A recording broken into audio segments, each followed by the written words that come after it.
നമസ്കാരം. SNDPയെക്കുറിച്ച് CPM ഉയർത്തിയ വിമർശനങ്ങളോട് മൃദുവായി പ്രതികരിക്കുകയും CPM മുസ്ലിം പ്രീണനം നടത്തുന്നു എന്ന വാദം ആവർത്തിക്കുകയും ചെയ്യുകയാണ് ഇന്ന് വെള്ളാപ്പള്ളി നടേശന്റെ വാർത്താ സമ്മേളനത്തിൽ. പാർട്ടിക്ക് എല്ലാം തുറന്നു പറയാനാകില്ലെന്നും പാർട്ടി പറ്റിയ തെറ്റ് തിരുത്തുമെന്നും വെള്ളാപ്പള്ളി പറയുന്നു. വെള്ളാപ്പള്ളി ഇന്ന് സംസാരിച്ചത് ആർക്ക് വേണ്ടിയാണ്? സ്വാഗതം. സ്പെഷ്യൽ എഡിഷനിലേക്ക് നമ്മളോടൊപ്പം അതിഥികളായി കോൺഗ്രസ് വക്താവ് അഡ്വക്കേറ്റ് VR അനൂപ്, ഇടത് സഹയാത്രികൻ M ജയചന്ദ്രൻ, SYS നേതാവ് മുഹമ്മദ് അലി കിനാലൂർ എന്നിവർ. ആദ്യം ജയചന്ദ്രനിലേക്ക്. ശ്രീ ജയചന്ദ്രൻ, ഈ ലോക്സഭാ തോൽവിയെ തുടർന്ന് CPMനെതിരെ വലിയ വിമർശനം SNDP ഉന്നയിച്ചിരുന്നു. SNDPക്കെതിരെ CPM സംസ്ഥാന കമ്മിറ്റി ചേർന്ന് അത് കാവ്യവൽക്കരിക്കപ്പെട്ടുകൊണ്ടിരിക്കുകയാണ് ആ സംഘടന എന്ന ഗൗരവമുള്ളൊരു വിമർശനവും ഉന്നയിച്ചു. അത്രയും ഗൗരവമുള്ളൊരു വിമർശനം ഉന്നയിച്ചിട്ട് ഇന്ന് വെള്ളാപ്പള്ളി നടേശൻ വാർത്താ സമ്മേളനത്തിൽ പറയുന്നത് അങ്ങനെയൊക്കെ പറയുന്നത് നിവൃത്തികേട് കൊണ്ടാണ്. ജനങ്ങളോട് എല്ലാം പറയാൻ കഴിയില്ല, തെറ്റ് പാർട്ടിക്ക് മനസ്സിലായിട്ടുണ്ട്, പാർട്ടി അത് തിരുത്തും എന്ന് ആത്മവിശ്വാസത്തോടെ പറയുന്നു. വെള്ളാപ്പള്ളി എന്താണ് ഉദ്ദേശിക്കുന്നത്?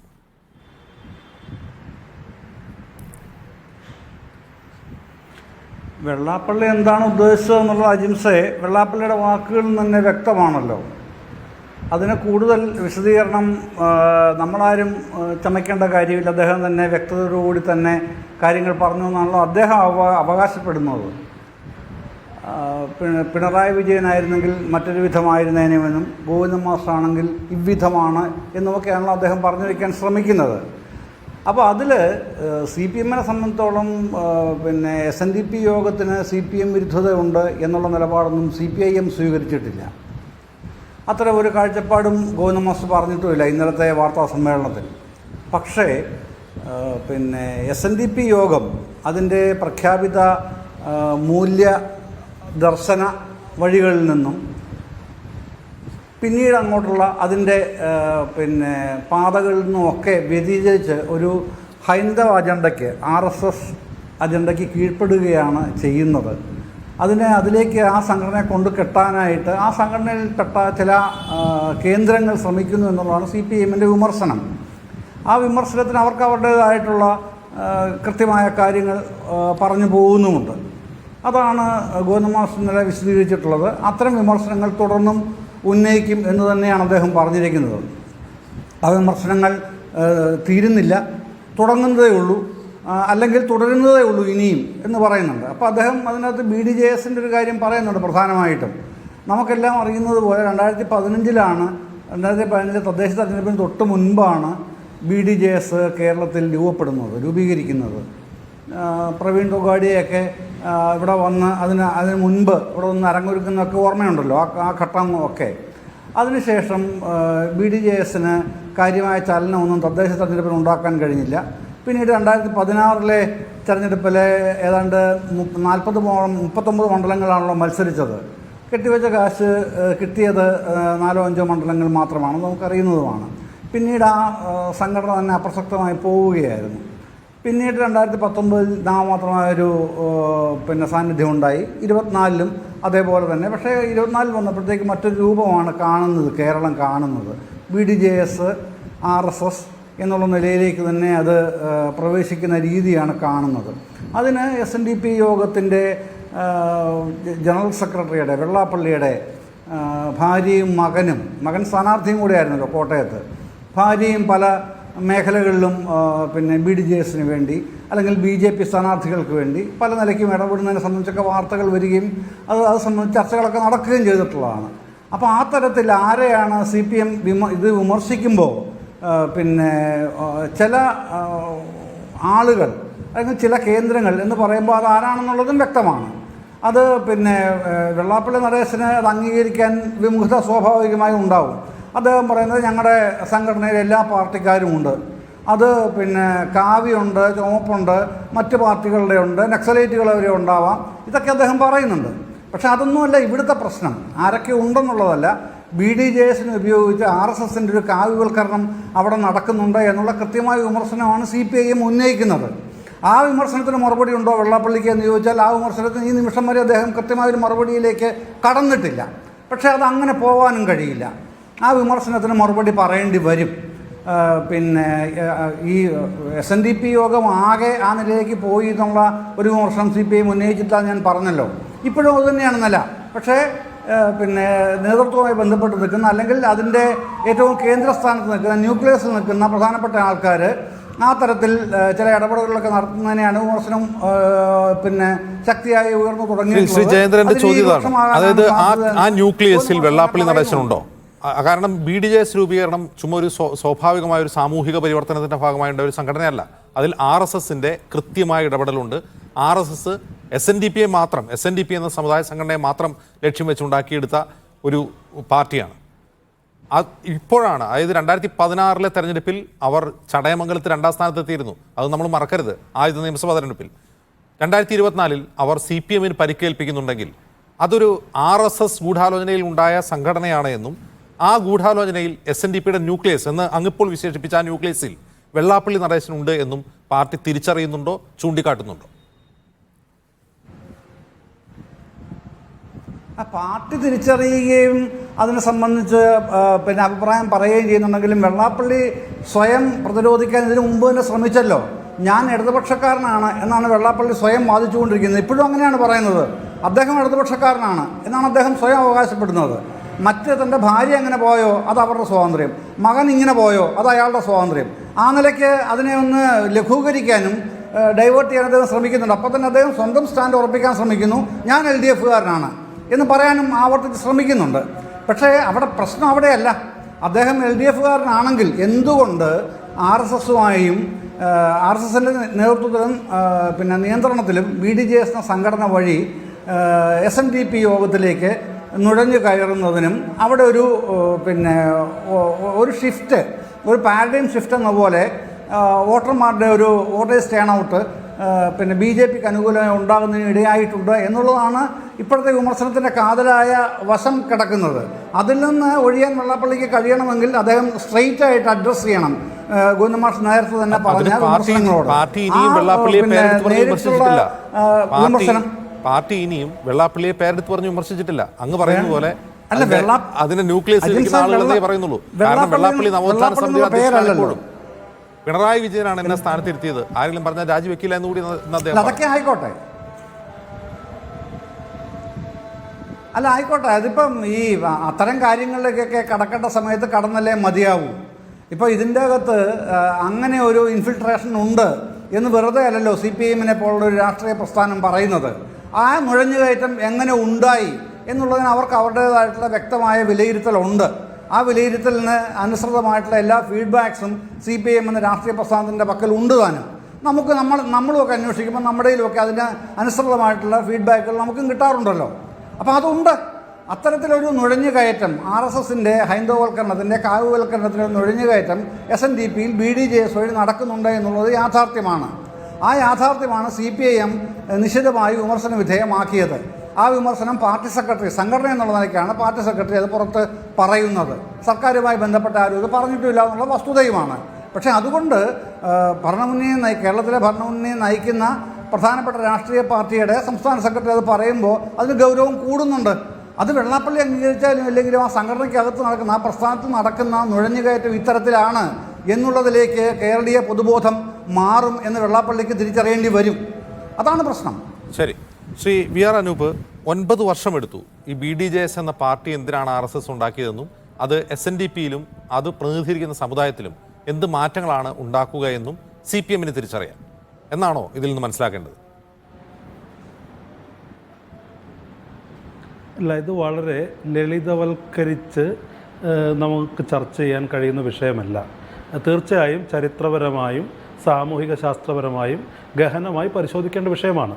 കാവ്യവൽക്കരണമെന്നോ ചുവപ്പുവൽക്കരണമെന്നോ പറഞ്ഞ് എളുപ്പത്തിൽ പറഞ്ഞു പോകാവുന്നതല്ല ഇത്. ഇത്തരം നരേഷനുകളിൽ വരുന്നൊരു അപകടം, കേരളത്തിലെ ശ്രീനാരായണീയ സമൂഹം, ഈഴവ ജനസാമാന്യം എന്ന് പറയുന്നത് പരമ്പരാഗതമായി ഇടതുപക്ഷത്തിൻ്റെ കൂടെയാണെന്നും ഇപ്പോൾ അത് പൂർണ്ണമായി BJPയിലേക്ക് പോവുകയാണെന്ന് പറയുന്നതിനകത്ത് ചില പ്രശ്നങ്ങളുണ്ട് എന്ന് വിശ്വസിക്കുന്ന ഒരാളാണ് ഞാൻ. സത്യത്തിൽ SNDPയുടെ ചരിത്രം പരിശോധിച്ചാൽ അത് പല ഘട്ടങ്ങളിലും കോൺഗ്രസുമായി ചേർന്ന് ഒഴുകിയൊരു പ്രസ്ഥാനമാണ്. കേരളത്തിൻ്റെ ചരിത്രത്തിൽ SNDP യോഗത്തിൻ്റെ 2 ജനറൽ സെക്രട്ടറിമാരെ മുഖ്യമന്ത്രിയാക്കിയ ഒരു പ്രസ്ഥാനമാണ് കോൺഗ്രസ്. ഏതെങ്കിലും സംസ്ഥാനത്ത് ഏതെങ്കിലും സാമൂഹിക വിഭാഗവുമായി ഇത്തരമൊരു ബന്ധം കോൺഗ്രസിനുണ്ടായിട്ടില്ല. തിരുക്കൊച്ചിയിൽ C. കേശവൻ ആർ ശങ്കർ കേരളത്തിൻ്റെ ആദ്യത്തെ കോൺഗ്രസ് മുഖ്യമന്ത്രി എന്ന് മാത്രമല്ല നമ്മൾ മനസ്സിലാക്കണം. ബാബറി മസ്ജിദ് പ്രശ്നം വളരെ സങ്കീർണമായിരിക്കുന്ന ഘട്ടത്തിൽ MK രാഘവനെ പോലെ കോൺഗ്രസ് പശ്ചാത്തലമുള്ള ഒരു SNDP യോഗം സെക്രട്ടറിയാണ് ഇവിടുത്തെ മുസ്ലിങ്ങൾ അരക്ഷിതരല്ല, ഞങ്ങൾ അവരോടൊപ്പമാണെന്ന് പ്രഖ്യാപിച്ചത്. വെള്ളാപ്പള്ളി നടേശൻ വരുന്നതിന് തൊട്ടു മുൻപുള്ള ഡോക്ടർ KK രാഹുൽ എന്ന് പറയുന്ന SNDP യോഗത്തിൻ്റെ സെക്രട്ടറി നാട്ടികയിൽ UDF സ്ഥാനാർത്ഥിയായി മത്സരിച്ചതാ. എല്ലാ കാലത്തും SNDP യോഗത്തിനകത്ത് SNDP യോഗത്തിൻ്റെ മതേതര നിലപാടുകൾ ഉയർത്തിപ്പിടിച്ച ഒരു വലിയ ധാര കോൺഗ്രസിനോട് ചേർന്ന് നിന്നിട്ടുണ്ട് എന്ന് നമ്മൾ കൃത്യമായി മനസ്സിലാക്കേണ്ടതുണ്ട്. അതിന് അട്ടിമറിച്ചതാരാ? ഡോക്ടർ KK രാഹുലൻ SNDP യോഗത്തിൻ്റെ സെക്രട്ടറി ആയിരിക്കുമ്പോൾ പാർട്ടി വിപ്പ് കൊടുത്ത് വെള്ളാപ്പള്ളി നടേശനെ കൊണ്ടുവന്നത്, പ്രതിഷ്ഠിച്ചത് അദ്ദേഹം തന്നെ ഇന്ന് പറഞ്ഞതുപോലെ CPMൻ്റെ കാർമ്മികത്വത്തിലാണ്. വെള്ളാപ്പള്ളി നടേശൻ്റെ വീട്ടിലേക്ക് കണിച്ചുകുളങ്ങരയിൽ അദ്ദേഹത്തിൻ്റെ ക്ഷേത്രത്തിന് ഫണ്ട് കൊടുത്തത് ഇവിടുത്തെ ഇടതുപക്ഷ സർക്കാരാണ്. അദ്ദേഹത്തിൻ്റെ മകൻ ഇവിടെ ഗൾഫിൽ ഒരു ചെക്ക് കേസിൽ പെട്ടപ്പോൾ അദ്ദേഹത്തെ രക്ഷിച്ചത് ഇന്ന് വെള്ളാപ്പള്ളി നടേശനെതിരെ ആക്ഷേപം ഉന്നയിക്കുന്ന ആളുകളാണ്. ഞങ്ങൾക്കൊരു നിലപാടുണ്ട്. ഞങ്ങൾ ഒരു സമുദായ സംഘടനയെയും ശത്രുപക്ഷത്ത് നിർത്താൻ ആഗ്രഹിക്കുന്നില്ല. ഒരു സമുദായ സംഘടനയുടെയും ആശ്രിതത്തിലല്ല. വെള്ളാപ്പള്ളി നടേശൻ ഞങ്ങളെ തുറന്നെതിർത്ത സന്ദർഭങ്ങളിൽ കേരളം കണ്ട ഏറ്റവും വലിയ പൊതുസമ്മതിയുള്ള രാഷ്ട്രീയ നേതാക്കളിൽ ഒരാളായ VM സുധീരൻ, അദ്ദേഹത്തെ വെള്ളാപ്പള്ളി നടേശൻ ആലപ്പുഴയിൽ എതിർത്തിട്ടുണ്ട്. VM സുധീരനും ശ്രീനാരായണ ഗുരു കാരമുക്കിൽ ഇനി വിഗ്രഹം വേണ്ട വിളക്കുമതി എന്ന് പറയുന്ന പ്രതിഷ്ഠ നടത്തിയ കാരമുക്കിനടുത്ത് അന്തിക്കാട് നിന്ന് വരുന്ന ശ്രീനാരായണീയനായ VM സുധീരനെ വെള്ളാപ്പള്ളി നടേശൻ എതിർത്തപ്പോൾ ആലപ്പുഴയിലെ ശ്രീനാരായണീയ സമൂഹം VM സുധീരൻ്റെ ഒപ്പമായിരുന്നു. KC വേണുഗോപാലിനെ വെള്ളാപ്പള്ളി എതിർത്തപ്പോൾ ആ സമയത്ത് KC വേണുഗോപാൽ ജയിച്ചിട്ടുണ്ട്. അത്തരം വെള്ളാപ്പള്ളി നടേശൻ ഉയർത്തിയ രാഷ്ട്രീയ വെല്ലുവിളികളെ ഞങ്ങൾ രാഷ്ട്രീയമായി സ്വീകരിച്ചിട്ടുണ്ട്, രാഷ്ട്രീയമായി പ്രതിരോധിച്ചിട്ടുണ്ട്. ഞങ്ങൾ അതിനു മുമ്പിൽ മുട്ടുമടക്കിയിട്ടില്ല. ഞങ്ങളുടെ നിലപാട് വളരെ വ്യക്തമാണ്. കോൺഗ്രസിനെ സംബന്ധിച്ച് ഒരു സമുദായ സംഘടനയെ ശത്രുപക്ഷത്ത് നിർത്താൻ ആഗ്രഹിക്കുന്നില്ല, അവരുടെ ആശ്രിതരാക്കാനും ആഗ്രഹിക്കുന്നില്ല. ഇവിടെ കുറച്ച് നാളുകളായി SNDP യോഗത്തോട് വെള്ളാപ്പള്ളി നടേശനോട് CPM പുലർത്തിയ സമീപനത്തിൻ്റെ വിലയാണ് അവർ കൊടുത്തുകൊണ്ടിരിക്കുന്നത്. ഞങ്ങൾ പറയുന്നത്, ഞങ്ങൾ ഇപ്പോഴും വെള്ളാപ്പള്ളി നടേശനെ ബഹുമാന്യനായ വെള്ളാപ്പള്ളി നടേശൻ എന്ന് വിളിക്കുന്നുണ്ടെങ്കിൽ അതിൻ്റെ കാരണം അദ്ദേഹം ശ്രീനാരായണ ഗുരു പ്രസിഡന്റായിട്ടുള്ളൊരു സംഘടനയുടെ ജനറൽ സെക്രട്ടറി ആയതുകൊണ്ടാണ്. മഹാകവി കുമാരനാശാന്റെ ഇരുന്ന കസേരയിൽ ഇരിക്കുന്നതുകൊണ്ടാണ്. R ശങ്കറും C കേശവൻ ഇരുന്ന കസേരയിൽ ഇരിക്കുന്നതുകൊണ്ടാണ്. CR കേശവൻ വൈദ്യൻ ഇരുന്ന കസേരയിൽ ഇരിക്കുന്നതുകൊണ്ടാണ്. അല്ലാതെ ആരുടെയെങ്കിലും വ്യക്തിപരമായ വലിപ്പം കൊണ്ടല്ല. പക്ഷേ കോൺഗ്രസ് പാർട്ടിക്ക് പറയാനുള്ളത്, അത്തരം SNDP യോഗത്തിൻ്റെ മഹത്തായ പാരമ്പര്യത്തിൽ അതിന് അപഭ്രംശം ഉണ്ടാകുന്ന പ്രസ്താവനകൾ ആരും നടത്താൻ പാടില്ല. ഇന്ന് അദ്ദേഹത്തിന് പിണറായി വിജയനെ വിമർശിക്കാം. പക്ഷേ അത് AP കാന്തപുരം മുസ്ലിയാരെ പോലെ ഒരു കേരളം ആദരിക്കുന്ന, കേരളീയ പൊതുസമൂഹത്തിൻ്റെ സ്വീകാര്യതയുള്ള ഒരാൾക്കെതിരെ, അദ്ദേഹത്തിൻ്റെ സ്ഥാപനങ്ങൾക്കെതിരെ SNDP യോഗത്തിൻ്റെ ചരിത്രത്തിൻ്റെ പിൻബലത്തിൽ ആരും അത്തരം പ്രസ്താവന നടത്താൻ പാടില്ല എന്നുള്ള നിലപാടാണ് കോൺഗ്രസിന്. അത് SNDP യോഗത്തിൻ്റെ കാര്യത്തിൽ മാത്രമല്ല, ഒരു സമുദായത്തെയും ആരും അടച്ചാക്ഷേപിക്കുന്നതിന് ഞങ്ങൾ എതിരാണ് എന്ന് മാത്രമല്ല, നോളജ് സിറ്റി പോലൊരു സ്ഥാപനം അത് രാഹുൽ ഗാന്ധി സന്ദർശിച്ചതാണ്, കോൺഗ്രസ് നേതാക്കൾ സന്ദർശിച്ചതാണ്, ഈ ഇരിക്കുന്ന ഞാനടക്കം പല പരിപാടികളിലും അവിടെ സംബന്ധിച്ചിട്ടുള്ളതാണ്. അതിനെ നിഗൂഢവൽക്കരിക്കുക, അതിനെ പ്രതിസ്ഥാനത്ത് നിർത്തുക, അതിനെതിരെ സംസാരിക്കുക, അത്തരം കേരളത്തിൻ്റെ സമുദായ സൗഹാർദ്ദത്തിന് കോട്ടം തട്ടുന്ന പ്രസ്താവനകൾ ആരുടെ ഭാഗത്തു നിന്നുണ്ടായാലും അതിനെ കോൺഗ്രസ് പാർട്ടി എതിർക്കും. കോൺഗ്രസ് പാർട്ടി എന്ന് പറയുന്നത് എല്ലാ സമുദായ സംഘടനകളുമായി സംസാരിക്കണമെന്ന് ആഗ്രഹിക്കുന്ന, എല്ലാ സമുദായ സംഘടനകൾക്കും അതിൻ്റെ ക്ലെയിം പറയാൻ കഴിയണം എന്ന് പറയാൻ കഴിയുന്ന ഒരു സ്പേസിൽ നിൽക്കുന്ന ഒരു രാഷ്ട്രീയ പ്രസ്ഥാനമാണ്. പക്ഷേ ഇവിടെ ഇടതുപക്ഷം കഴിഞ്ഞ കുറച്ച് കാലങ്ങളായി നടത്തിയതിൻ്റെ വില ഇവിടെ കൊടുത്തുകൊണ്ടിരിക്കുകയാണ്. കഴിഞ്ഞ കുറച്ച് നാളുകളായി CPMൻ്റെ ഉത്തരവാദിത്തപ്പെട്ട ആളുകൾ, അത് ഇപ്പോൾ ഗോവിന്ദൻ മാസ്റ്റർ ആണെങ്കിൽ മുൻകാലങ്ങളിൽ വിജയരാഘവൻ അടക്കമുള്ള ആളുകൾ പറഞ്ഞ ഈ മുസ്ലിം വിരുദ്ധ പ്രസ്താവനകൾ വെള്ളാപ്പള്ളി നടേശൻ നടത്തുമ്പോൾ അദ്ദേഹത്തിന് ഓർമ്മിപ്പിക്കാനുള്ളത്, ശ്രീനാരായണ ഗുരു ഒരു ഉറുമ്പിന് പോലും പീഡ ഏൽപ്പിക്കരുതെന്ന് പറഞ്ഞ, അപരനെ പരിഗണിക്കണമെന്ന് പറഞ്ഞ, അപരവിദ്വേഷത്തിൽ ഊന്നാത്ത ഒരു വലിയ സംഘടനയുടെ പ്രത്യയശാസ്ത്രത്തിൻ്റെ പദവിയിൽ നിന്നുകൊണ്ട് അദ്ദേഹം അത്തരം പ്രസ്താവനകളിൽ നിന്ന് പിൻവാങ്ങണം. കേരളത്തിൻ്റെ സമുദായ സൗഹാർദ്ദത്തിന് അത്തരത്തിലുള്ളൊരു കളങ്കമേൽപ്പിക്കുന്ന നീക്കം ആരുടെ ഭാഗത്തു നിന്നും ഉണ്ടാവാൻ പാടില്ല. എല്ലാ സമുദായങ്ങളുടെയും മാന്യമായ അവകാശങ്ങൾ, മാന്യമായ ക്ലെയിമുകൾ പരിരക്ഷിക്കപ്പെടണം എന്നുള്ള അഭിപ്രായമാണ് കോൺഗ്രസ് പാർട്ടിയുടേത്. ശരി, ശ്രീ മുഹമ്മദ് അലി കിനാലൂർ, സാധാരണ രീതിയിൽ ഇപ്പോൾ അദ്ദേഹം 2-3 വാർത്താ സമ്മേളനങ്ങളിൽ തെരഞ്ഞെടുപ്പ് പരാജയത്തെ തുടർന്ന് നടത്തിക്കൊണ്ടേ ആ പരാമർശങ്ങളെല്ലാം ആവർത്തിച്ച് ഈ മുസ്ലിങ്ങൾ അനധികൃതമായ എന്തൊക്കെയോ കൈക്കലാക്കുന്നു എന്ന് അദ്ദേഹം ആവർത്തിച്ച് പറയുന്നുണ്ട്. ഈ വാർത്താ സമ്മേളനത്തിൽ അതിനുള്ള ചോദ്യങ്ങളിൽ നിന്ന് അദ്ദേഹം ഒഴിഞ്ഞു മാറുകയാണ്. പക്ഷേ സവിശേഷമായി കാന്തപുര AP അബൂബക്കർ മുസ്ലിയാർ അദ്ദേഹം ചൂണ്ടിക്കാട്ടി നോളജ് സിറ്റിയിൽ 1200 ഏക്കറിൽ അദ്ദേഹം വലിയൊരു സിറ്റി ഉണ്ടാക്കിയിരിക്കുന്നു എന്ന് അദ്ദേഹം പറയുമ്പോൾ എന്തോ സർക്കാർ 1200 ഏക്കർ താലത്തിൽ വെച്ച് കാന്തപുരത്തിന് കൊടുത്തു എന്നൊക്കെയാണ് ധ്വനിപ്പിക്കുക. കേൾക്കുന്ന ആൾക്ക് അങ്ങനെയാണ് തോന്നുക. എൻ്റെ ചോദ്യം അതല്ല. ഇന്നത്തെ വാർത്താ സമ്മേളനത്തിൽ ഈ മുസ്ലിം വിരുദ്ധത അദ്ദേഹം ആവർത്തിക്കുന്നതോടൊപ്പം തന്നെ അദ്ദേഹം പറയാതെ പറയുന്ന ചില കാര്യങ്ങളുണ്ട്. പാർട്ടിക്ക് ഈ മുസ്ലിം സംഘടനകളെ CPM ഇങ്ങനെ കൂട്ടി നിർത്തിയുകൊണ്ട് പ്രത്യേകിച്ച് ഗുണമൊന്നുമില്ല. കാന്തപുരത്തിൻ്റെ വോട്ട് കിട്ടിയില്ല, അവരെ സുഖിപ്പിച്ചിട്ട് അവരെ പ്രീണിപ്പിച്ചിട്ട് ആ വോട്ട് കിട്ടിയിട്ടില്ല. എല്ലാ കാര്യങ്ങളും തുറന്നു പറയാൻ പാർട്ടിക്ക് കഴിയില്ല. അതുകൊണ്ടാണ് SNDPയെ കാവ്യവൽക്കരിക്കുന്നു എന്ന് MV ഗോവിന്ദൻ ആക്ഷേപിക്കുന്നത്. അദ്ദേഹത്തിന് അറിയാം എന്ത് തെറ്റാണ് പാർട്ടിക്ക് പറ്റിയതെന്ന്. അത് തിരുത്തും, CPM തിരിച്ചു വരും അടുത്ത തെരഞ്ഞെടുപ്പിൽ എന്ന അതേ ആത്മവിശ്വാസം പ്രകടിപ്പിക്കുകയാണ്. അതായത് പാർട്ടി സംസ്ഥാന സെക്രട്ടറി സംസ്ഥാന കമ്മിറ്റിക്ക് ശേഷം വിശദീകരിച്ച ഒരു കാര്യം മറ്റൊരു ഭാഷയിൽ അദ്ദേഹം ജനങ്ങളോട് പറയുകയാണ്. ഇതുകൊണ്ട് അദ്ദേഹം എന്തായിരിക്കും ഉദ്ദേശിച്ചിട്ടുണ്ടാവുക? ശ്രീ വെള്ളാപ്പള്ളി നടേശൻ ഈ ഇന്നത്തെ പത്രസമ്മേളനത്തിൽ മാത്രമല്ല, ഇതിനു മുമ്പ് നടത്തിയ വാർത്താ സമ്മേളനത്തിലും പറഞ്ഞ കാര്യത്തെ മറ്റൊരു ഭാഷയിൽ ഇന്ന് ആവർത്തിക്കുകയാണ് ചെയ്തിട്ടുള്ളത്. അന്ന് അദ്ദേഹം വ്യക്തതയോടുകൂടി തന്നെ മുസ്ലിങ്ങളെ പ്രീണിപ്പിച്ചു CPIM ഇടതുപക്ഷം എന്ന് പറഞ്ഞു.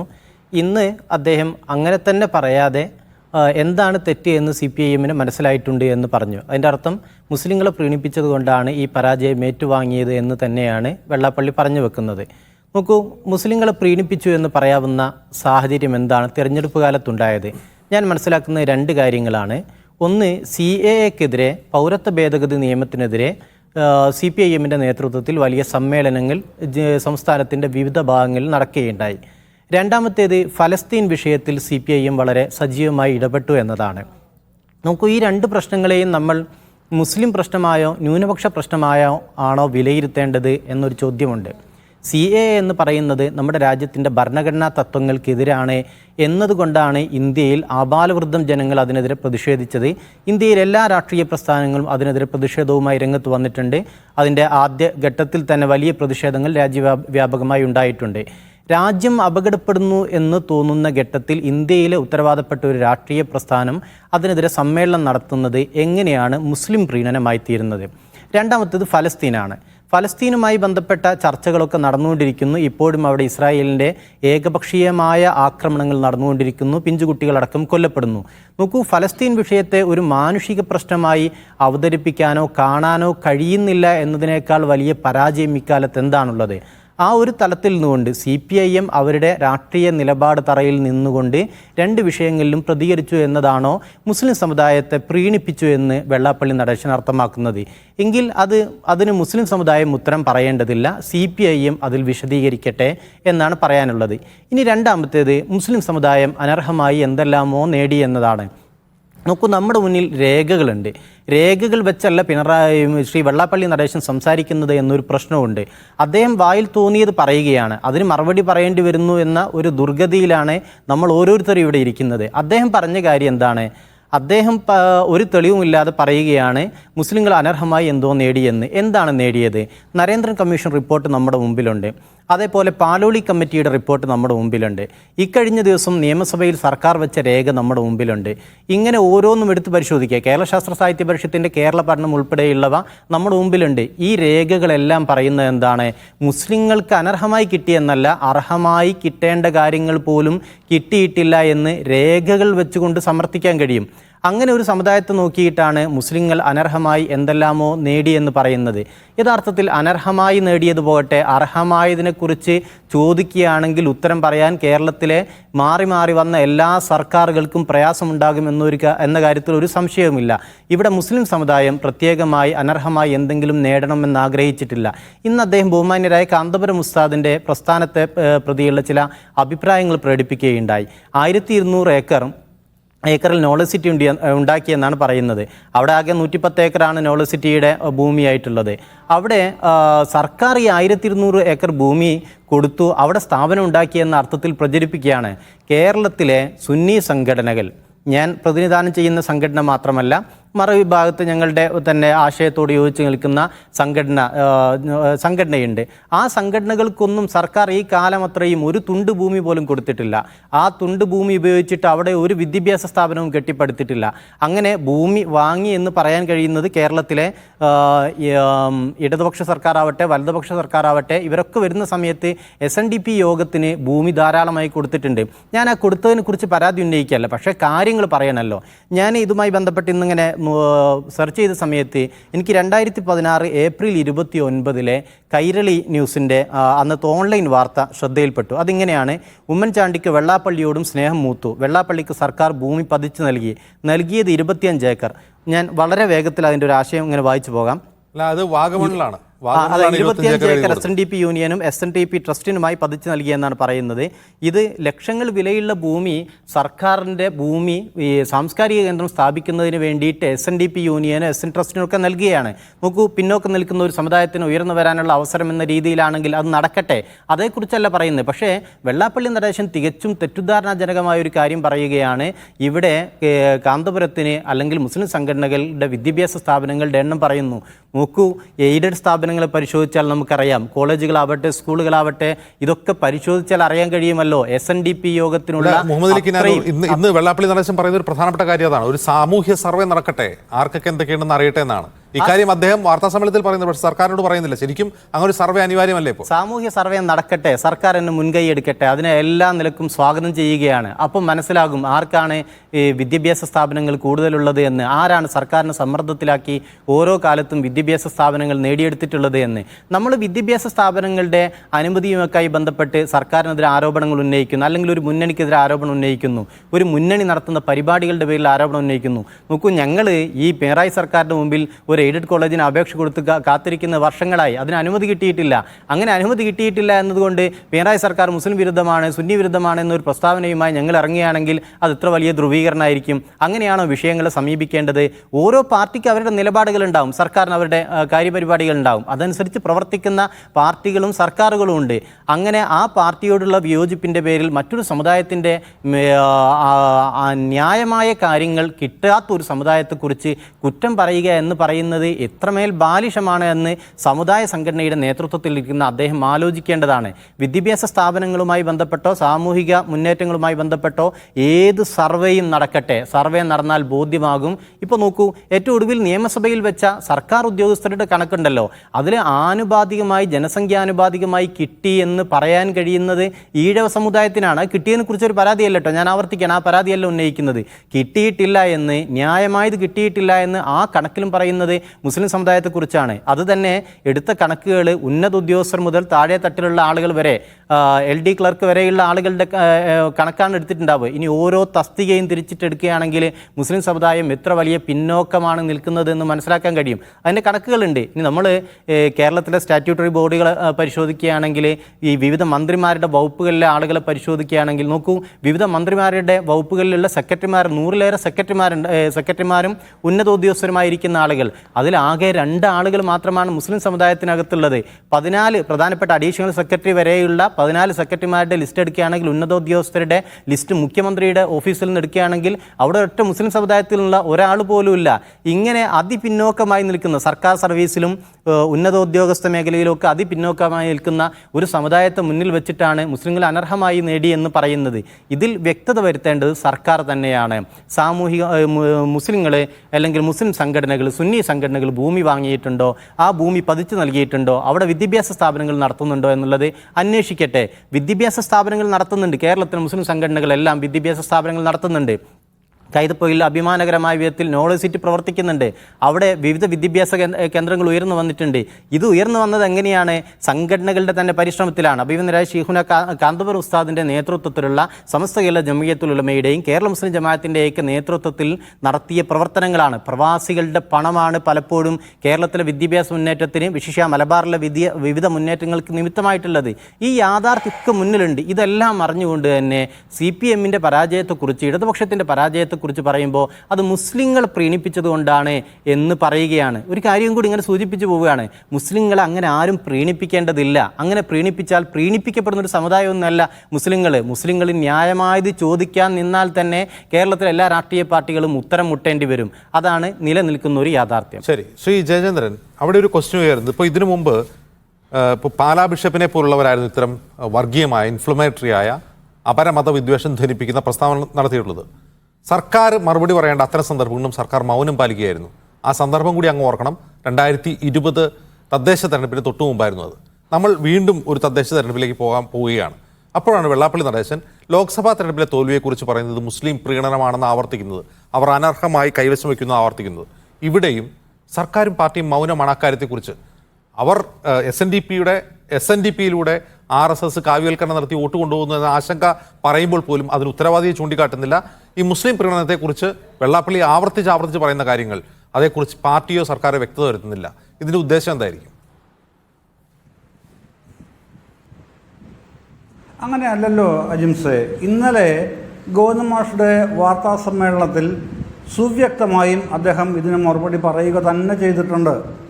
അദ്ദേഹം പറഞ്ഞിട്ടുണ്ട്, പിന്നെ ഈ ന്യൂനപക്ഷ സംരക്ഷണം എന്നുള്ളത് ഞങ്ങളുടെ കമ്മ്യൂണിസ്റ്റുകളുടെ കേരളത്തിലോ ഇന്ത്യയിലോ മാത്രമുള്ള ഉത്തരവാദിത്വമല്ല, രാജ്യാന്തരമായിട്ടും ലോക തലത്തിൽ തന്നെ കമ്മ്യൂണിസ്റ്റുകൾ നിർവഹിക്കുന്ന ഉത്തരവാദിത്വമാണ് ന്യൂനപക്ഷ സംരക്ഷണം എന്നുള്ളത്. അതേതെങ്കിലും തരത്തിലുള്ള പ്രീണനമാണ് എന്നുള്ള വാദഗതിയോട് പാർട്ടിക്ക് ഒരു യോജിപ്പുമില്ല, യാതൊരു യോജിപ്പുമില്ല എന്ന് അദ്ദേഹം പ്രയോഗിച്ച പദം ഇന്നലത്തെ വാർത്താ സമ്മേളനത്തിൽ അത് ഇന്നലെ തന്നെ ചെയ്തിട്ടുണ്ട്. പിന്നെ ഇവിടെ ഇപ്പോൾ ഈ മുസ്ലിം പ്രീണനം എന്ന് പറയുമ്പോൾ ഇദ്ദേഹം വ്യക്തമാക്കേണ്ട ഒരു കാര്യം, ശ്രീ വെള്ളാപ്പള്ളി നടേശൻ പറയേണ്ട ഒരു കാര്യം, പിന്നെ അത് അദ്ദേഹം കൃത്യമായി പറയേണ്ടതുണ്ട്. കാരണം അദ്ദേഹം ഒരു പിന്നെ സമുദായ സംഘടനയുടെ നേതാവ് എന്നുള്ളത് മാത്രമല്ല, അല്ലെങ്കിൽ കുമാരനാശാനെ പോലെ ഉള്ള വലിയ തലപ്പൊക്കമുള്ള ഒരാളിരുന്ന കസേരയിൽ ഇരിക്കുന്നു എന്നുള്ളത് മാത്രമല്ല, അദ്ദേഹത്തിൻ്റെ സമുദായം നിരവധി സ്ഥാപനങ്ങൾ, വിദ്യാഭ്യാസ സ്ഥാപനങ്ങൾ അടക്കം നടത്തുന്നുണ്ട്. അപ്പോൾ ഈ പറയുന്ന അദ്ദേഹം ആരോപിക്കുന്ന, അദ്ദേഹം ആക്ഷേപിക്കുന്ന, അദ്ദേഹം വിമർശിക്കുന്ന മുസ്ലിം സമുദായം അനർഹമായി, നിയമവിരുദ്ധമായി ഏതെങ്കിലും തരത്തിലുള്ള ആനുകൂല്യങ്ങൾ പിന്നെ കൈപ്പറ്റുകയോ പിടിച്ചു വാങ്ങുകയോ ചെയ്തിട്ടുണ്ടോ എന്നുള്ളതാണ് ശ്രീ വെള്ളാപ്പള്ളി നടേശൻ മുസ്ലിം സമുദായത്തിനെതിരെ നടത്തുന്ന പ്രചാരണത്തിൻ്റെ പിന്നെ ആ വസ്തുതയിൽ അദ്ദേഹം പിന്നെ വിരൽ തൊട്ടുകൊണ്ട് പറയേണ്ട ബാധ്യത അദ്ദേഹത്തിനുണ്ട്. അത് അദ്ദേഹത്തിന് ഉത്തരവാദിത്വം പോലുമല്ല, ബാധ്യതയും കൂടിയാണ് ഇപ്പോൾ. കാരണം ഒരു പ്രധാനപ്പെട്ട കാര്യം മറന്നുപോകാൻ പാടില്ല ഒരാളും. 2005 ഒന്നാം UPA കാലത്ത് ആണല്ലോ പ്രൊഫസർ രജീന്ദ്ര സച്ചാറിനെ മുസ്ലിം ജനവിഭാഗത്തിൻ്റെ അവസ്ഥകളെക്കുറിച്ച് പഠിക്കാനായിട്ട് സച്ചാർ കമ്മീഷൻ റിപ്പോർട്ട് രൂപീകരിക്കുന്നത്. അത് ആ കമ്മിറ്റി അടുത്ത വർഷം തന്നെ റിപ്പോർട്ട് കൊടുക്കുന്നുണ്ട്. കൊടുത്തു കഴിയുമ്പോൾ ആ റിപ്പോർട്ടിൽ പറയുന്ന കാര്യത്തെ പറ്റി പിന്നെ ഡോക്ടർ മൻമോഹൻ സിംഗ് എന്നെ പാർലമെൻറ്റിൽ 2006 ഡിസംബർ 27 എൻ്റെ ഓർമ്മ പറയുന്നുണ്ട്, ഇന്ത്യയിൽ SC/ST വിഭാഗത്തിനേക്കാളും ഏറ്റവും പിന്നാക്കം നിൽക്കുന്ന പിന്നെ വളരെ വലിയ അവസ്ഥ അനുഭവിക്കുന്ന ഒരു ജനവിഭാഗമാണ് ഇന്ത്യയിലെ മുസ്ലിം ജനവിഭാഗം എന്ന് സച്ചാർ കമ്മിറ്റി റിപ്പോർട്ടിൽ എടുത്തു പറയുന്നു എന്നാണ് പാർലമെൻറ്റിൽ ഡോക്ടർ മൻമോഹൻ സിംഗ്, അന്നത്തെ പ്രധാനമന്ത്രി, വ്യക്തമാക്കിയത്. അത് എല്ലാ സംസ്ഥാനങ്ങളും ഈ പിന്നെ സച്ചാർ കമ്മിറ്റി പോലുള്ള സംവിധാനങ്ങൾ ആലോചിക്കേണ്ടതാണെന്ന് നിർദ്ദേശിക്കുന്നു. കേരള ഗവൺമെൻറ്, അന്ന് VS ഗവൺമെൻറ് ആണല്ലോ, കേരള ഗവൺമെൻറ് അത് ആലോചിക്കുന്നു. അങ്ങനെ പാലോളി കമ്മിറ്റിക്ക് രൂപം നൽകുന്നു. പാലോളി കമ്മിറ്റി റിപ്പോർട്ട് വരുന്നു. റിപ്പോർട്ട് വന്ന് സ്വീകരിക്കുന്ന കേരള ചരിത്രത്തിൽ, സ്വതന്ത്ര കേരളത്തിൻ്റെ ചരിത്രത്തിൽ ആദ്യമായി സ്വീകരിക്കുന്ന നടപടിയുണ്ട്. എന്താണെന്നറിയുമോ? നമുക്കെല്ലാം അറിയാം, ഇടയ്ക്കൊക്കെ മറന്നു പോകുമെങ്കിലും ഒരിക്കലും മറക്കാൻ പാടില്ലാത്ത സംഗതിയാണ് കേരളത്തിൽ ന്യൂനപക്ഷ ക്ഷേമ വകുപ്പ് എന്നൊരു വകുപ്പ് ആദ്യമായി ഉണ്ടായി. ആദ്യത്തെ മന്ത്രി പാലോളി തന്നെയായിരുന്നു കേട്ടോ. പിന്നീട് അടുത്ത മന്ത്രിസഭ വരുന്നത് ഉമ്മൻചാണ്ടി മന്ത്രിസഭയാണല്ലോ. അപ്പോൾ അതിൻ്റെ അകത്ത് ഈ 5ാം മന്ത്രി വിവാദമായിട്ട് ബന്ധപ്പെട്ട അലയലുകളൊക്കെ ഇതുമായി ബന്ധപ്പെട്ടുകൂടെ ചേർന്നുകൂടെ വരുന്നുണ്ട്. അത് മറ്റൊരു വിഷയമാണ്, അതിലേക്ക് ഞാൻ പോകുന്നില്ല. പക്ഷേ ന്യൂനപക്ഷ ക്ഷേമ വകുപ്പ് ഉണ്ടായത് തന്നെ ഈ ഇത്തരത്തിലുള്ള ബാക്ക്വേർഡ്നെസ് ഉണ്ട് എന്ന് ആധികാരികമായി കണ്ടെത്തിയതുകൊണ്ടാണ്. എന്താണ് വെള്ളാപ്പള്ളി നടേശൻ അത് മറന്നു പോകുന്നത്? മറ്റ് സമുദായ നേതാക്കളൊന്നും അതിനെക്കുറിച്ച് പറയാറില്ലല്ലോ, ഇദ്ദേഹം മാത്രം ഇത് പറയുന്നത് എന്തുകൊണ്ടാണ്? അവിടെയാണ് ഗോവിന്ദൻ മാഷ് ഇന്നലെ പറഞ്ഞതിൻ്റെ പ്രസക്തി ഇന്ന് ഒന്നുകൂടെ ഉറപ്പിച്ച് പറയേണ്ടി വരുന്നത്. എന്താണെന്നറിയുമോ? ഇത് RSSൻ്റെ ഒരു അജണ്ടയാണ്. രഹസ്യമായ അജണ്ടയല്ല, പരസ്യം തന്നെയാണെന്നേ. RSSൻ്റെ ആ പരസ്യപ്പെടുത്തപ്പെട്ട ആ അജണ്ടയാണ് BDJS വഴി SNDP നേതൃത്വത്തിലേക്ക് നുഴഞ്ഞു കയറി നടപ്പിലാക്കാനായിട്ട് അതിതീവ്രമായി അവർ അത്യുത്കടമായി പ്രയത്നിച്ചതും വലിയൊരു പരിധിവരെ വിജയം നേടിയതും. അതാണ് ഇതിൻ്റെ വേറൊരു വശം. പക്ഷേ ഇത് പറയുമ്പോൾ ഇത് കാണാതെ ജയേന്ദ്രൻ, എനിക്ക് മനസ്സിലാവാത്തൊരു കാര്യം, മൂർത്തമായ രാഷ്ട്രീയ സാഹചര്യങ്ങളെ വസ്തുനിഷ്ഠമായി വിലയിരുത്തുന്ന ഒരു പാർട്ടിയാണ് CPM. 2015 രൂപം കൊണ്ട BDJS അത് RSSൻ്റെ പ്ലോയ് ആണ് എന്നും അത് സംഘപരിവാറിലേക്ക് SNDPക്കാരെ കൊണ്ടുപോകാനുള്ള മാർഗമാണ് എന്നും മനസ്സിലാക്കാൻ 2024 ലോക്സഭാ തെരഞ്ഞെടുപ്പ് കഴിയേണ്ടി വന്നു CPMന് എന്നത് എനിക്ക് വിശ്വസിക്കാൻ കഴിയുന്നില്ല. അല്ല, അതങ്ങനെയല്ല. അത് ഞാൻ ആദ്യം പറഞ്ഞു, നമുക്ക് ഇത് അജിംസെ ഈ BDJSൻ്റെ ഒരു ട്രാക്ക് നോക്കുകയാണെങ്കിൽ 2015 ഞാൻ പറഞ്ഞല്ലോ തദ്ദേശ തെരഞ്ഞെടുപ്പിന് തൊട്ട് മുൻപ് എന്താണ് ഔട്ട്കം എന്തായിരുന്നു? ഒന്നുമില്ല. 2016 നിയമസഭാ തെരഞ്ഞെടുപ്പിൽ മത്സരിച്ചു. എന്തായിരുന്നു ഔട്ട്കം? ഒന്നുമില്ല. താങ്കൾ പറഞ്ഞല്ലോ ചില സീറ്റുകളിൽ, പിന്നെ മറ്റേ ഈ ചാത്തന്നൂരെ കാര്യം പറഞ്ഞല്ലോ, അതിലും കുറച്ചുകൂടെ ഉണ്ട്. കുട്ടനാട്ടിൽ, ആലപ്പുഴയിലെ കുട്ടനാട്ടിൽ സുഭാഷ് ബോസ് മത്സരിച്ചപ്പോൾ എത്രയായിരുന്നു പെർസെൻറ്റേജ്? ഈ വലിയ പെർസെൻറ്റേജ് ആയിരുന്നില്ല. ഞാൻ പറഞ്ഞത് അതാണ്, ഈ 39 പേര് മത്സരിച്ചിട്ട് ഒരു കൈവരിൽ ഒതുങ്ങാവുന്ന ആൾക്കാർക്ക് കെട്ടിവെച്ച പണം കിട്ടിയുള്ളന്നേ.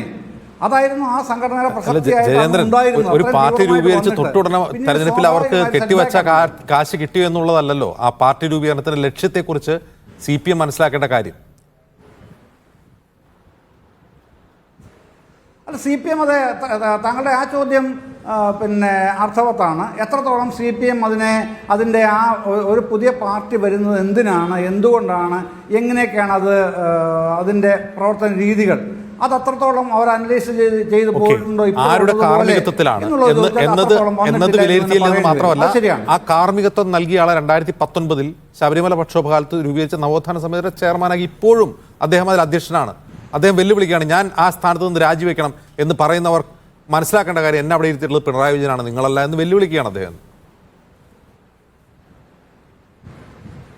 അല്ല, അതൊക്കെ പിണറായി വിജയൻ ഏതെങ്കിലും സാമുദായിക നേതാവോ അല്ലെങ്കിൽ രാഷ്ട്രീയ നേതാക്കൾ തന്നെയോ ഒക്കെ പറഞ്ഞാൽ ഉടനെ മറുപടി പറയാൻ വരുന്ന ആളെന്നുള്ളത് വെള്ളാപ്പള്ളിക്കും അറിയാം, നമുക്കെല്ലാവർക്കും അറിയാം. അപ്പോൾ പിണറായി വിജയൻ്റെ പേരങ്ങോട്ട് എടുത്തിട്ട് കഴിഞ്ഞാൽ ഉടനെ വെള്ളാപ്പള്ളി പറഞ്ഞാൽ ഇതാ മറുപടി ഇതാണ് എന്ന് പറഞ്ഞ് പിണറായി വിജയൻ വരില്ല എന്നുള്ള വെള്ളാപ്പള്ളിക്ക് അറിയാം, നമുക്കെല്ലാവർക്കും അറിയാമല്ലോ. അപ്പോൾ അതുകൊണ്ട് അദ്ദേഹത്തിന് വിടൂ. പിണറായി വിജയൻ്റെ നിലപാട് അദ്ദേഹത്തിന് കൂടെ ഉണ്ട്. അത് പിന്നെ ആർക്കും പിന്നെ എന്താണ് അദ്ദേഹത്തിന് വർഗീയ ശക്തികളുമായിട്ടുള്ള നിലപാട് ഏവർക്കും അറിയുന്നതാണ്. വെള്ളാപ്പള്ളിയുടെ ഈ നവോത്ഥാന സമിതിയും വെള്ളാപ്പള്ളിയായിട്ട് പിന്നെ ഉണ്ടാകുന്ന ഒരു ബന്ധം എങ്ങനെയാണ്? അത് ഒരു ആൻറ്റി ഹിന്ദുത്വ ഫോർമേഷൻ തന്നെയാണ് കേരളത്തിലെ നവോത്ഥാന സമിതി എന്നുള്ളത്. അല്ലാതെ ഒരു ഹിന്ദുത്വ ഫോർമേഷൻ അല്ലല്ലോ. ഈ ശബരിമല പ്രശ്നം ഉണ്ടായപ്പോൾ സുപ്രീം കോടതി വിധി 2018 സെപ്റ്റംബർ 18 ഒരു വശത്ത് RSSുമായി കൈകോർത്ത് സ്വസമുദായങ്ങളെ ഹിന്ദുത്വവൽക്കരിക്കാൻ വേണ്ടി ശ്രമിക്കുന്ന ഒരാൾ, അയാളെ ആന്റി ഹിന്ദുത്വ ഒരു ഫോറത്തിന്റെ അധ്യക്ഷനാക്കുക, ഇതിന്റെ ലോജിക്ക് മനസ്സിലാവുന്നില്ല. അതുകൊണ്ടാണ് ഞാൻ ചോദിക്കുന്നത്. അല്ലത് ആയിക്കോട്ടെ, താങ്കളാ പറയുന്നതിൽ യുക്തിയുണ്ടെന്നേ ഞാൻ സമ്മതിക്കുന്നു. പക്ഷേ ഞാൻ പറഞ്ഞത് ആൻറ്റി ഹിന്ദുത്വ പ്ലാറ്റ്ഫോം എന്നുള്ള നിലയ്ക്ക് തന്നെയാണ് ഈ നവോത്ഥാന സമിതി സംസ്ഥാന സർക്കാരിൻ്റെ കാർമ്മികത്വത്തിൽ ഉണ്ടാക്കിയത്. അത് ആരും നിഷേധിക്കില്ലല്ലോ. അതിനുശേഷം വെള്ളാപ്പള്ളി കൂടുതൽ വർഗീയവൽക്കരിക്കപ്പെടുകയായിരുന്നോ അതോ നവോത്ഥാന സമിതി കൂടുതൽ ആവുകയായിരുന്നോ എന്നുള്ള ചോദ്യങ്ങളൊക്കെ പ്രസക്തമാണ്. അതൊന്നും പ്രസക്തമല്ലെന്ന് നമുക്ക് പറയാൻ കഴിയുകയുമില്ല. പക്ഷേ വെള്ളാപ്പള്ളി അപ്പോഴും ഇപ്പോഴും ആ പൊസിഷനിൽ ഇരിക്കുന്നത് അദ്ദേഹം പിന്നെ ഈ ആൻറ്റി ഹിന്ദുത്വ എന്നുള്ള പ്ലാറ്റ്ഫോമിൻ്റെ ഭാഗമായതുകൊണ്ട് തന്നെയാണ്.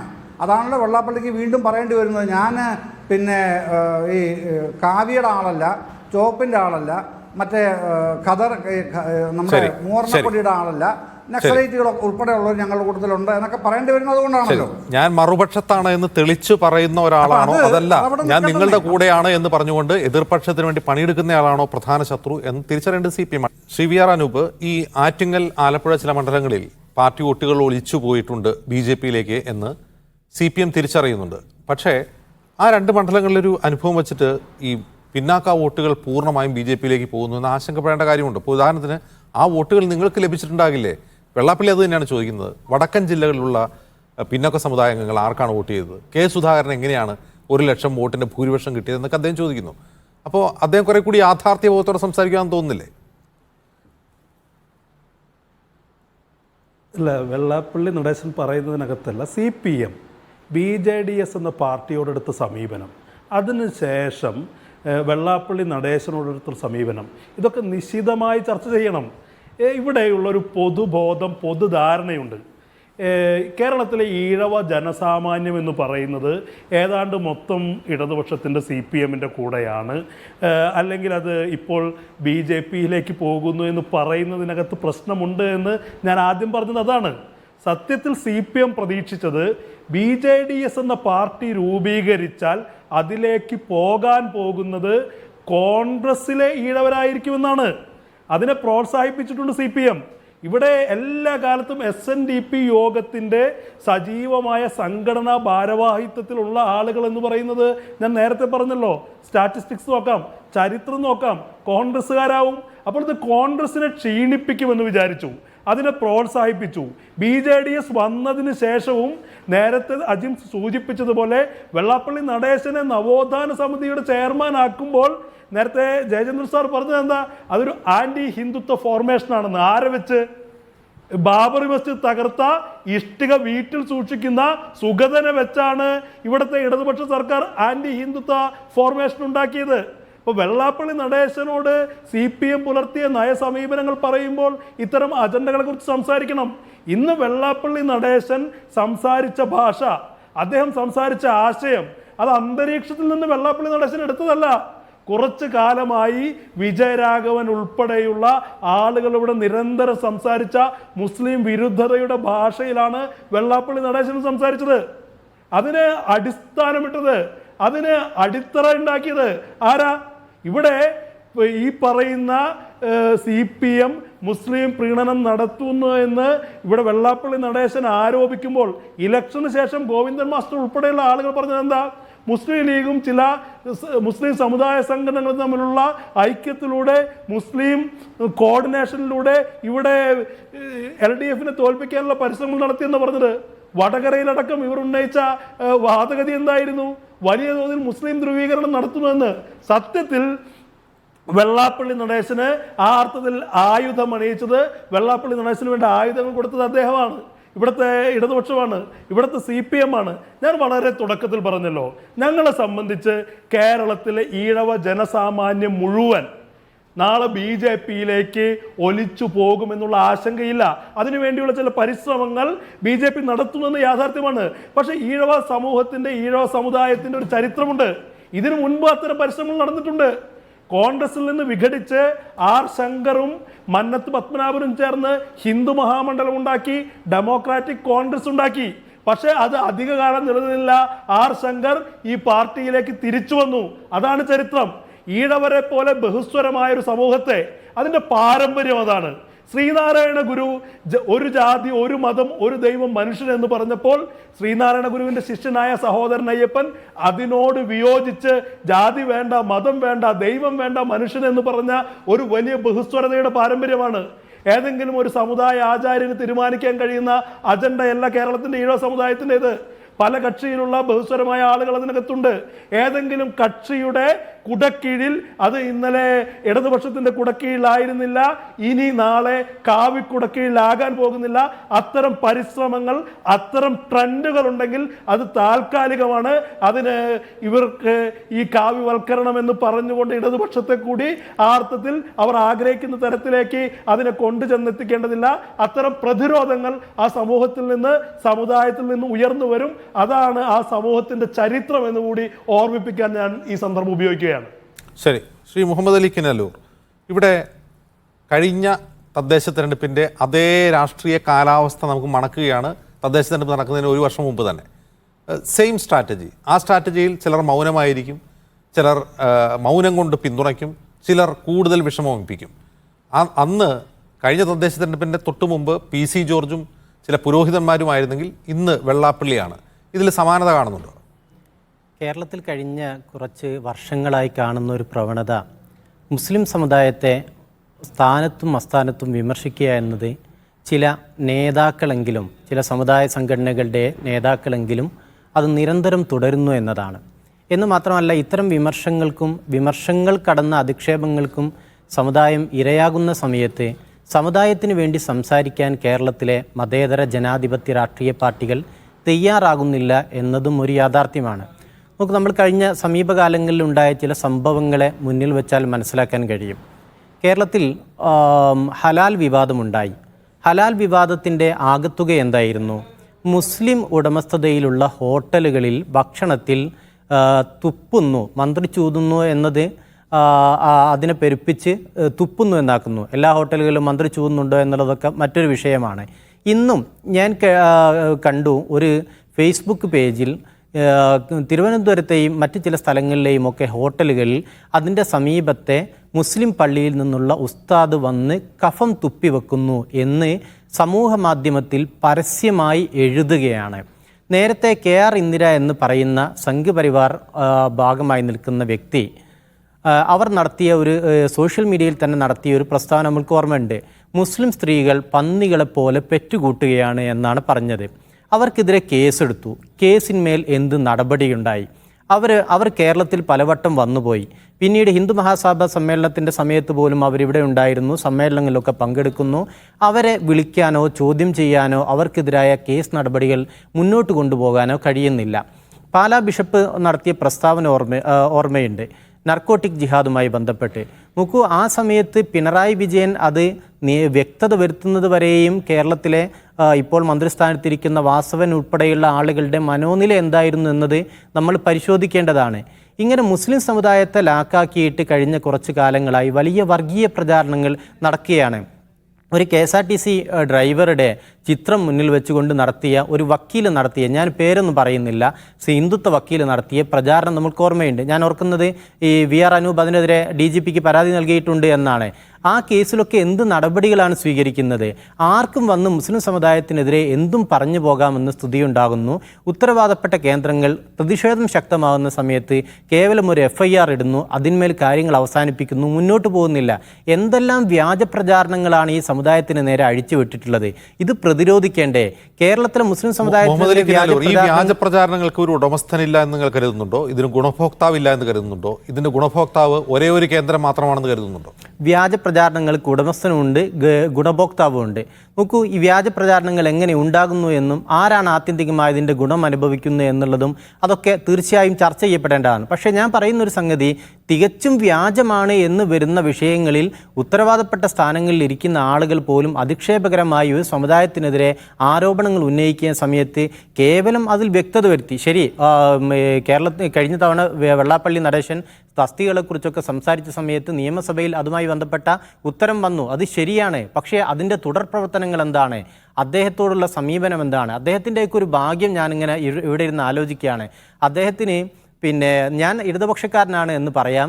അതേസമയത്ത് SNDP യോഗത്തിൻ്റെ വോട്ടുകൾ ഇടതുപക്ഷത്തിൽ, അല്ലെങ്കിൽ ഈഴവരുടെ വോട്ടുകൾ ഇടതുപക്ഷത്തേക്ക് പോയി, BJPയിലേക്ക് പോയി എന്ന് അഭിമാനത്തോടു കൂടി പറയാനും കഴിയും. എന്ന് പറഞ്ഞാൽ SNDP യോഗത്തിൻ്റെ തന്നെ പ്രവർത്തകരൊക്കെ BJPക്ക് വോട്ട് ചെയ്തിട്ടുണ്ട്. അതേസമയത്ത് ഞാൻ ഇടതുപക്ഷമാണ് എന്ന് അദ്ദേഹത്തിന് ആവർത്തിച്ചുകൊണ്ടിരിക്കാൻ കഴിയുന്നു. ഇങ്ങനെ പ്രിവിലേജ് ഉള്ള മറ്റൊരു സമുദായ നേതാവ് കേരളത്തിലുണ്ടോ എന്ന് നമ്മൾ ആലോചിക്കേണ്ടതാണ്. ഈ തരത്തിലുള്ള വർഗീയ പ്രചാരണങ്ങളെ നിയമപരമായി കൂടി സർക്കാർ നേരിടണം എന്നാണ് പറയാനുള്ളത്. അങ്ങനെ നിയമം നിയമവിരുദ്ധമായ പ്രവർത്തനങ്ങൾ നടത്തുന്ന സമയത്ത് അത് ആരാവട്ടെ, ഏത് സമുദായത്തിൽ നിന്നുണ്ടാവുകയാണെങ്കിലും അത്തരം പ്രവർത്തനങ്ങൾ കയ്യും കെട്ടി നോക്കി നിൽക്കുന്നത് സാമുദായികമായ വലിയ ധ്രുവീകരണങ്ങൾ. ഈ കയ്യും കെട്ടി നോക്കി നിൽക്കുന്ന ഒരു സർക്കാരാണ്. അപ്പോൾ ഈ സർക്കാരിനെ നയിക്കുന്ന പാർട്ടിയൊക്കെ പിന്തുണയ്ക്കുന്ന ഒരു മുസ്ലിം സമുദായ സംഘടനയാണ് കാന്തപുരം AP അബൂക്കർ മുസ്ലിയാറിൻ്റെതാണ് എന്നാണ് വെള്ളാപ്പള്ളി നടേശൻ പറയുന്നത്. കാന്തപുരത്തെ പൊക്കി നടന്നിട്ട് എന്തായി? അവർ പോലും വോട്ട് ചെയ്തില്ല. അപ്പോൾ യഥാർത്ഥത്തിൽ വെള്ളാപ്പള്ളി ഉദ്ദേശിക്കുന്നത് എന്താണ്? കാന്തപുരവും LDFനെ പിന്തുണയ്ക്കരുത് എന്നാണോ? അതല്ല ഈ കാന്തപുരത്തെ പോലുള്ളവരെ LDF കയറരുത് എന്നാണോ? കേരളത്തിൽ ഞങ്ങൾ പിന്തുണച്ച സ്ഥാനാർത്ഥികൾക്ക് അത് പിന്തുണ കൊണ്ട് നേട്ടമുണ്ടായോ നഷ്ടമുണ്ടായോ എന്നൊക്കെ ആ പിന്തുണ സ്വീകരിച്ച പാർട്ടികൾ പറയട്ടെ. ഞങ്ങളല്ലല്ലോ അത് വിശദീകരിക്കേണ്ടത്. ആ പാർട്ടികൾ പറയട്ടെ, ഞങ്ങൾ പിന്തുണച്ചിട്ടുണ്ടോ, പിന്തുണച്ച സ്ഥാനാർത്ഥികൾക്ക് നേട്ടമുണ്ടായിട്ടുണ്ടോ എന്നുള്ളത് ആ പാർട്ടികളാണ് അതിൽ വ്യക്തത വരുത്തേണ്ടത്. അതേസമയത്ത് ഇത്തരം വ്യാജ പ്രചാരണങ്ങൾ അത് നിലനിൽക്കുന്ന പോലീസ് സംവിധാനത്തിനകത്ത് അതിന് നടപടികൾ ഉണ്ടാകേണ്ടതുണ്ട്. നമ്മളൊരു തെരഞ്ഞെടുപ്പ് കാലത്ത് ഒരു നയം സ്വീകരിക്കുന്നു, ഒരു നിലപാട് സ്വീകരിക്കുന്നു. ആ നിലപാടിനെ നമ്മൾ മറ്റു പല സംഗതികളുമായി കൂട്ടിക്കെട്ടുന്നതിൽ കാര്യമില്ല.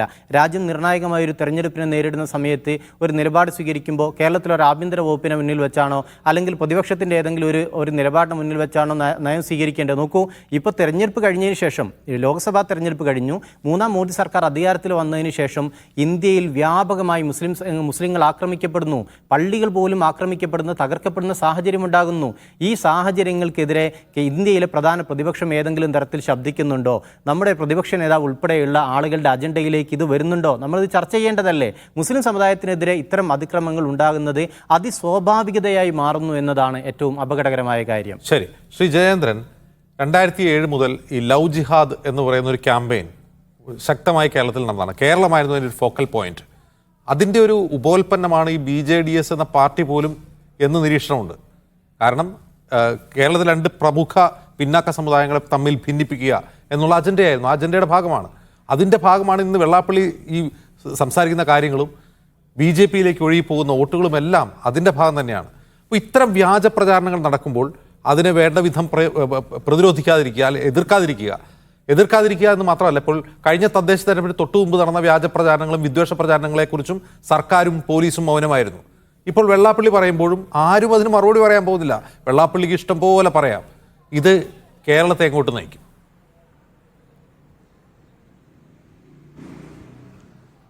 അതെ, ഈ പറയുന്ന താങ്കളിപ്പോൾ പറഞ്ഞ ഈ പിന്നെ ലവ് ജിഹാദ് 2009 ആദ്യമായി അവതരിപ്പിക്കപ്പെടുന്നത് റോമിയോ ജിഹാദ് എന്ന പേരിലാണ്. ഓർക്കുന്നുണ്ടാവുമല്ലോ. റോമിയോ ജിഹാദ് കഴിഞ്ഞ് പത്തനംതിട്ടയിലെ ഒരു ഇഷ്യൂ ആയിട്ട് ബന്ധപ്പെട്ടാണ്. പിന്നീട് അതിൻ്റെ അന്വേഷണം ബാംഗ്ലൂരിലേക്ക് വ്യാപിക്കുന്നു. പിന്നീട് അത് 2011 ആകുമ്പോഴേക്ക് പിന്നെ ഈ ലവ് ജിഹാദ് തന്നെയായി മാറുന്നു. പിന്നീട് ഒരുപാട് പരിണതികളുണ്ടായി. സുപ്രീം കോടതിയിൽ തന്നെ CBI ഉൾപ്പെടെ പറയുന്നു അങ്ങനൊരു പ്രശ്നം ഇന്ത്യയിലില്ല. പാർലമെൻറ്റിലും പറയുന്നു അങ്ങനൊരു പ്രശ്നം ഇന്ത്യയിലില്ല. ലവ് ജിഹാദ് എന്ന സാധനം ഇന്ത്യയിലില്ല. പക്ഷേ എന്നാലും പിന്നെ നിരവധി കോണുകളിൽ നിന്ന് അത്തരത്തിലുള്ള ആക്ഷേപങ്ങളും വിമർശനങ്ങളും അവർക്ക് ആവശ്യമുള്ള ഈ താല്പര്യമുള്ള സമയങ്ങളിലൊക്കെ ഇത്തരം ഭാഗങ്ങൾ അടർത്തി മാറ്റി പ്രചരിപ്പിക്കാറുമുണ്ട്. പക്ഷെ അതിനൊന്നും ക്ലച്ച് പിടിക്കുന്നില്ല. ഈ താല്പര്യം വരുന്നത് സ്വാഭാവികമായും ഈ പിന്നെ നമ്മുടെ RSS BJP കേന്ദ്രങ്ങളിൽ നിന്നാണെന്നുള്ളത് ആർക്കും അറിയാൻ വയ്യാത്ത കാര്യവുമല്ല. നമ്മുടെ കേരള പോലീസിൽ തന്നെയുള്ള ഈ സംഘിബന്ധമുള്ളവരിൽ നിന്നാണ് ഈ റോമിയോ ജിഹാദ് എന്ന പേര് പോലും ഉടലെടുത്തതെന്ന് ഞാൻ പിന്നീട് അറിഞ്ഞിട്ടുണ്ട്. നമുക്ക് പൊതുവിൽ അറിയുന്നതുമാണ്. അതൊക്കെ ഇപ്പോഴത്തെ പ്രശ്നത്തിൽ ഈ ജിഹാദുകൾ ഒന്നുമല്ല പ്രശ്നം അജിംസെ. ഈ CPIM ഞായറും തിങ്കളുമായി സ്റ്റേറ്റ് കമ്മിറ്റി മീറ്റിംഗ് ചേർന്നിട്ട് അതിൻ്റെ 2 ദിവസം മുമ്പ് സെക്രട്ടേറിയറ്റും ചേർന്നിട്ട് അവർ വിലയിരുത്തിയ പ്രധാനപ്പെട്ട ഒരു വിലയിരുത്തലായിട്ട് വന്നിട്ടുള്ളത് പിന്നെ ഭൂരിപക്ഷ വർഗീയതയും ന്യൂനപക്ഷ വർഗീയതയും ഒരുപോലെ ആപത്താണ് എന്ന് ഗോവിന്ദൻ മാഷ് ഇന്നലെ പറഞ്ഞ ഒരു പ്രയോഗമാണ്. അതാണ് പ്രധാനമായിട്ടും അവർ ഊന്നുന്നത്. പക്ഷേ ഇത് മാത്രമല്ല, ഇപ്പോൾ ഈ വോട്ട് പിന്നെ നമ്മുടെ ഇറോഷൻ, ഒരു ഒലിച്ചുപോക്കുണ്ടായിട്ടുണ്ടല്ലോ, വോട്ടർമാരുടെ ഒരു ഷിഫ്റ്റ്. അതിന് കാരണം ഇത് മാത്രമായിട്ടൊന്നുമല്ല സംസ്ഥാന സമിതി കണ്ടിട്ടുള്ളത്. അത് പരിഗണനകൾ പ്രയോറിറ്റൈസ് ചെയ്യണം, ജനങ്ങൾക്കുള്ള ക്ഷേമ പദ്ധതികൾ. അങ്ങനെ പ്രയോറിറ്റൈസ് ചെയ്യാത്തതിൻ്റെ വലിയ തിരിച്ചടി ഉണ്ടായിട്ടുണ്ട് എന്ന് തന്നെ കാണുകയും ചെയ്തിട്ടുണ്ട്. അപ്പോൾ അതിൻ്റെ ഭാഗമായിട്ടാണ് പിന്നെ നിയമസഭയിൽ തന്നെ മുഖ്യമന്ത്രി ഈ മാസം 10-ാം തീയതി ചട്ടം 300 പ്രകാരം ഒരു സുദീർഘമായ ഒരു പ്രമേയം അവതരിപ്പിച്ചല്ലോ മുഖ്യമന്ത്രി.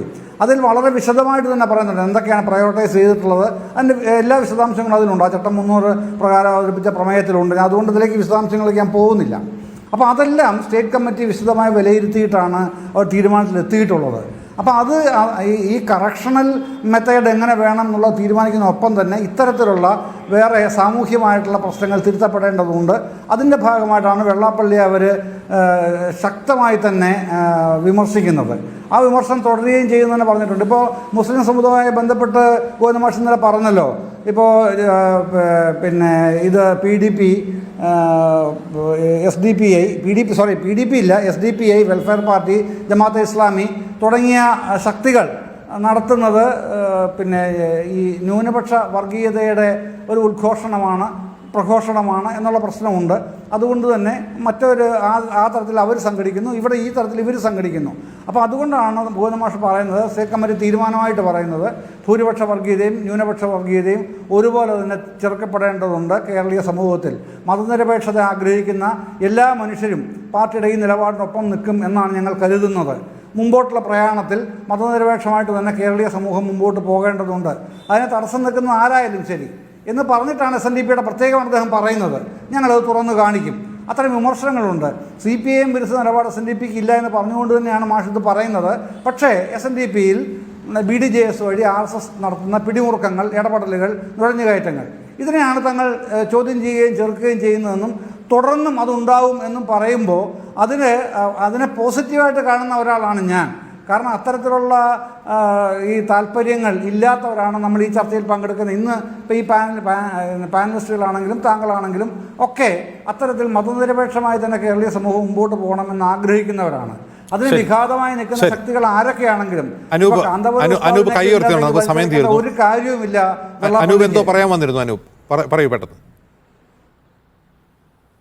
അല്ല, ഇതിനകത്ത് AP വിഭാഗം സുന്നികൾ കാലാകാലങ്ങളായി CPMനെ മാത്രം സഹായിക്കുന്നവരാണെന്നും സഹായിക്കേണ്ടവരാണെന്നുമുള്ളൊരു പൊതുബോധമുള്ളതിൻ്റെ പ്രശ്നവുമുണ്ട് വെള്ളാപ്പള്ളിക്ക്.